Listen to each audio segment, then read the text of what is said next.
Good day everyone! Now we are on the next topic of our lesson in similarity, and that focuses on basic proportionality theorem. Okay, so let's have the basic proportionality theorem in a triangle and three parallel lines cut by a transversal. So when a line intersect the two sides of a triangle and it is parallel to the third side, therefore we could say that let's say DE parallel to AC. Therefore, we could say that BD over DA is equal to BE over EC. That is only when, if and only if, DE is parallel to the third side AC.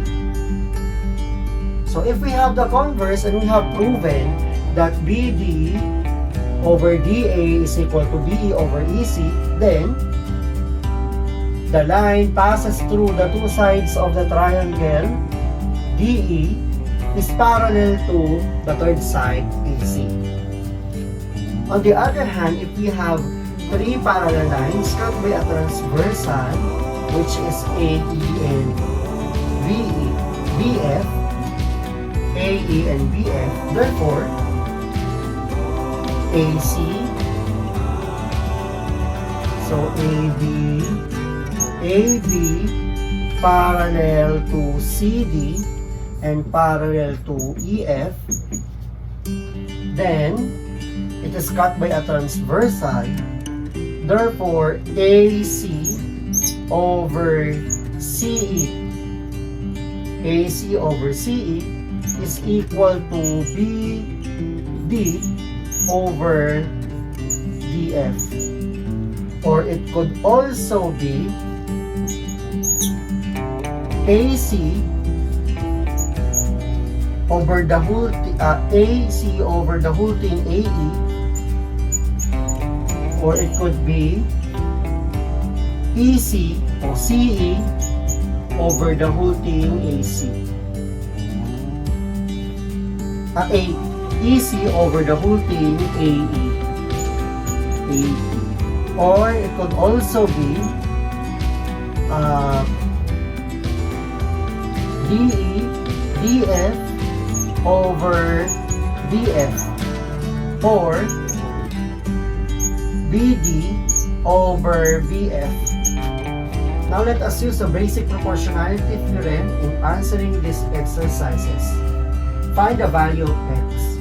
So for number 1, that is a triangle that is, there is a line that intersects the two sides of the triangle and it is parallel to the third side. So based on the tick marks, it will indicate that the two lines are parallel. The same with the other given figures.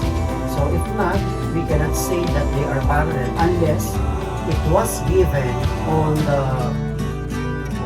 given as a statement that the two lines are parallel. Okay, so if that is the case, you will have x over 18. There will be proportionality x over 18. X over 18 is equal to 56 over 21. Be careful of making your proportions. So the manner that you will do for the first ratio will be the same with the other one. So we could reduce 56 over 21, so x over 18, that is equal to the lowest term of 56 over 21, that is 8 over 3, and 8 over 3. So to solve for x, you will be using cross product property. So x is equal to 8, so I will just move 18 and multiply it to 8, and 3 will remain in the denominator. So 8 times 18 over 3. So x is equal to 18 divided by 3, that is 6.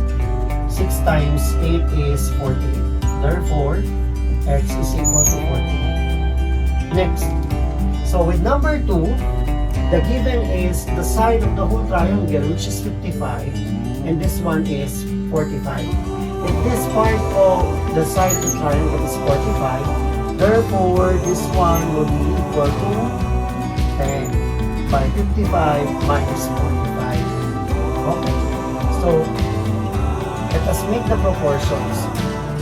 So x over 36 is equal to the same manner with how I do the first ratio. So 10 over 45. So now I will reduce 10 over 45. X over 36 is equal to 5 over 9. Is equal to 2 over 9. So by cross product property,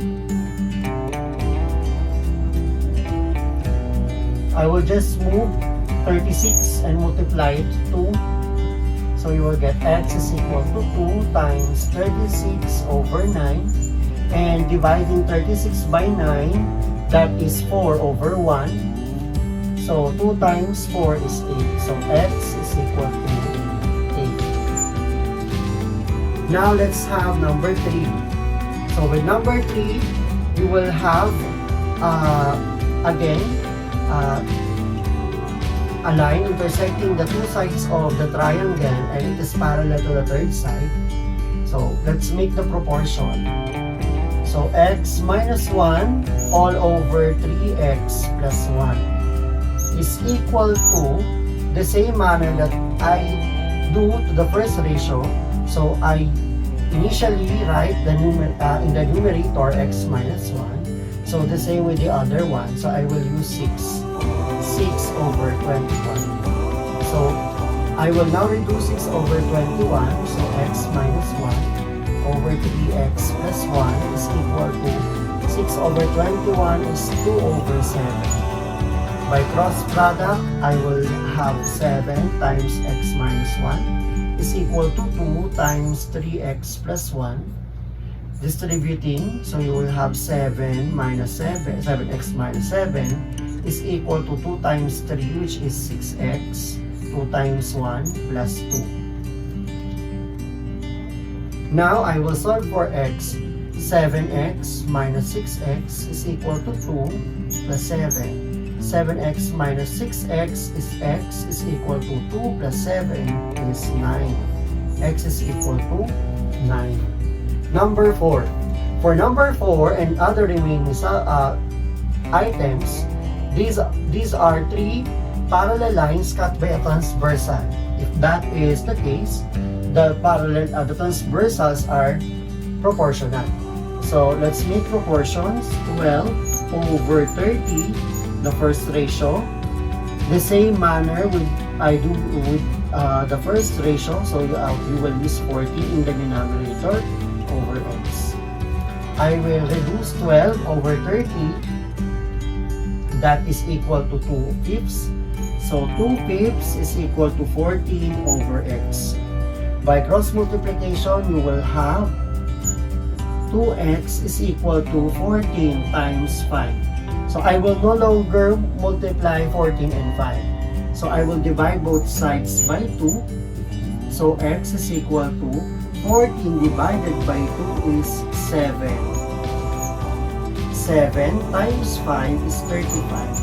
Therefore, the missing item is 35. Now let's have number 5. So for number 5, again, the transversals are proportional. So x over 27 is equal to 14 over 18. Reduce 14 over 18, so x over 27, that is equal to 7 over 9. By cross product, x is equal to 7. I will just move 27 and multiply it to 7 over 9. X is equal to 27 divided by 9 is 3. Or reducing 27 over 9, that is 3 over 1. Multiply 7 times 3, you will get 21. And that is the answer to x, the value of x. Now let's have number 6. So again, we will be using basic proportionality theorem. So we will have 2x plus 2 over 21. The same manner with the other ratio. So I prefer to use first the above quantity. So I will be having x plus 3 over 12. I can multiply both sides of the equation by 3 so that I can reduce the denominators. So it will become multiplied by 3. So this will become 1 over 21, that is 7. 3 over 12, that is 4. So 2x plus 2 over 7 is equal to x plus 3 over 4. Multiplying both sides by cross product, you will get 4 times 2x plus 2 is equal to 7 times x plus 3. So distributing 4, you will get 8x plus 8 is equal to 7x plus 21. So now I will solve for x. So 8x minus 7x is equal to 21 minus 8. Combining similar terms, you will have x is equal to 21 minus 8, that is 13. That is your answer. I hope you have learned something about our lesson. See you again in our next video. Like, share, and comment your suggestions on the comment box below, and don't forget to subscribe. To get notified with our latest videos, just click the notification bell.